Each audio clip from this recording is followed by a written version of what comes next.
Hi there, Sanbonani Molweni. Welcome to Fix Channel. For you here, please subscribe before the end of the video. If returning, thank you for love and support. I appreciate you. Niyakhumbula ukuthi ku season 6 uMseleku uthe kuMangwabe wayemfuna kumnyama kubomvu ngina kaMseleku. Waze wathi umthanda namakhosikazi akhe. Kodwa manje mayisethi uMseleku ufuna ukuthatha number 5.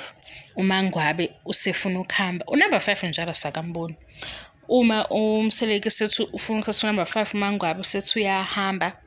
Akunankinga ke abahamba ngoba vele wabathatha emadodeni. Wasebenzisa lawo magama.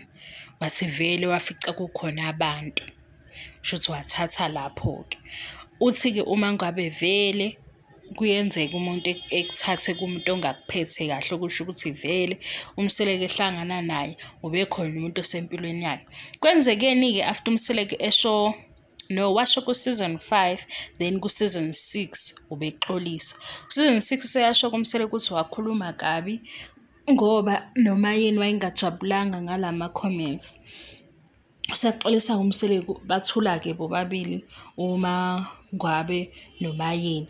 Manje ngithe ngizonikhombisa umkhovu kunama pictures azovela lana kodwa angikho sure ukuthi ke umkhovu into enjena yini kodwa umkhovu kuthiwa yinunu eyenziwayo leyo nunu leyo angazi nami yenza noma ikufakela imali noma ikudida umqondo kodwa nje umkhovu yinunwana encane bathi mfishane abanye bathi umuntu abasuke bemshayele ngesipikili umuntu ade eshonile bezomsebenzisa. Niyamkhumbula umgijimi kwisibaya angithi umgijimi wayesebenzisa uNdlovu. Shuthi ke uMangwabe wenze uMseleku umkhovu uMseleku uthi uMangwabe umkhovu. Shuthi uzobuya ku season 8 sethi uyaxolisa. Ngoba phela nasekuqaleni ekhuluma noMangwabe ku season 5 kuyindaba ka number 5 ethi uMangwabe kanti awunayo ni choice yokuthi uye la oba happy khona. Bathi uMseleku akafuni yena ukwenziwa ngathi ufuyiwe engathi umkhovu.